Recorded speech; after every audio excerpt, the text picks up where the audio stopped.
Assalamualaikum warahmatullahi wabarakatuh. Nama saya Dimas Titian Firdaus. NIM-nya 530102101118. Saya dari jurusan Sejarah Peradaban Islam ingin memenuhi tugas ujian akhir semester dari mata kuliah Sejarah Sosial dan Intelektual Islam kelas B. Langsung saja pada judulnya, yaitu pemikiran Kyai Haji Ahmad Dahlan tentang pembaharuan pendidikan di Indonesia. Dalam agama Islam, pendidikan adalah pemberi corak hitam putihnya perjalanan hidup seseorang. Oleh karena itu, ajaran Islam menetapkan bahwa pendidikan merupakan salah satu kegiatan yang wajib hukumnya bagi pria dan wanita berlangsung seumur hidup semenjak dari lahir hingga ajal menjemput. Pendidikan Islam telah berlangsung kurang lebih 14 abad sejak Nabi Muhammad SAW diutus sebagai Rasul. Pada awalnya pendidikan berlangsung secara sederhana dengan masjid sebagai pusat proses pembelajaran Al-Quran dan Al-Hadis sebagai kurikulum utama, dan Rasulullah sendiri berperan sebagai guru dalam proses pendidikan tersebut. Setelah Rasulullah wafat, Islam terus berkembang keluar Jazirah Arab. Sejalan dengan itu, pendidikan Islam terus berkembang. Sejarah telah menunjukkan perkembangan kegiatan kependidikan pada masa klasik. Islam telah membawa Islam sebagai jembatan pengembangan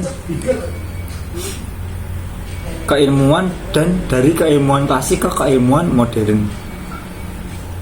Akan tetapi generasi umat Islam seterusnya tidak mewarisi semangat ilmiah yang dimiliki para pendahulunya. Akhirnya berprestasi yang telah diraih berpindah tangan ke barat karena mereka mau mempelajari dan meniru tradisi keilmuan yang dimiliki oleh umat Islam masa klasik maupun mengembangkan secara lanjut.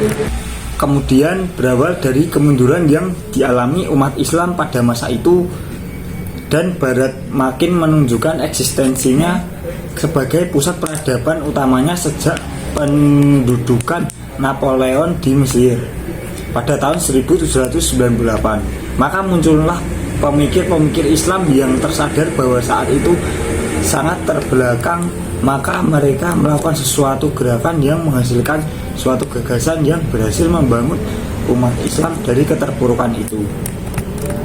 Kebangkitan pemikiran dalam dunia Islam baru muncul abad 19 yang dipelopori oleh Sayyid Jamaluddin Al-Afghani di Asia Afrika, Muhammad Abduh di Mesir. Kedua tokoh ini dibawa oleh pelajar Indonesia yang belajar di Timur Tengah, seperti diantaranya Kyai Haji Ahmad Dahlan, berbekal ilmu agama yang dikuasai dan ide-ide pembaru dari Timur Tengah. Kyai Haji Ahmad Dahlan mencoba menerapkan di bumi Nusantara. Buah pemikiran tokoh-tokoh Islam ini mempunyai pengaruh yang besar pada Kyai Haji Ahmad Dahlan. Jiwa dan pemikirannya penuh disemangati oleh aliran pembaharuan ini yang kelak kemudian hari menampilkan corak keagamaan yang menjadi pemantik untuk menyebarluaskan kepada rakyat Indonesia. Agar lebih efektif dan efisien, maka didirikanlah Muhammadiyah oleh Kyai Haji Ahmad Dahlan yang bertujuan untuk memperbaharui pemahaman keagamaan dan keislaman di sebagian besar dunia Islam, khususnya di Indonesia saat itu yang masih bersifat ortodoks.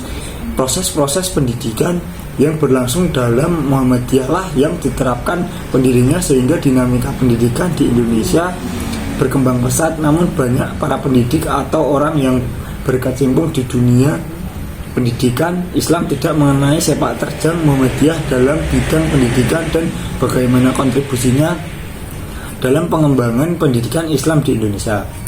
Ahmad Dahlan terkenal karena pembaharuannya yang didorong dengan berdirinya organisasi Muhammadiyah yang kita ketahui ayat Al-Quran yang pertama kali diwahyukan kepada Nabi Muhammad SAW dengan kata Iqra, yang artinya bacalah.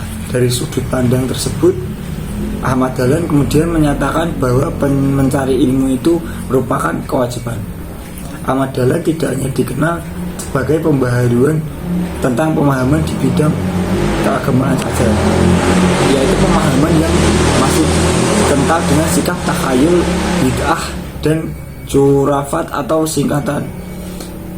Akan tetapi Ahmad Dahlan dikenal sebagai pembaharu di bidang pendidikan atau modernisasi pendidikan, hal yang paling substansi yang dimulai selama mengajar di pondoknya dengan melihat sistem pendidikan yang bersifat stagnan atau statis, dan di sisi lain ada juga yang tidak mengarah pada pembentukan nilai akhlak moral.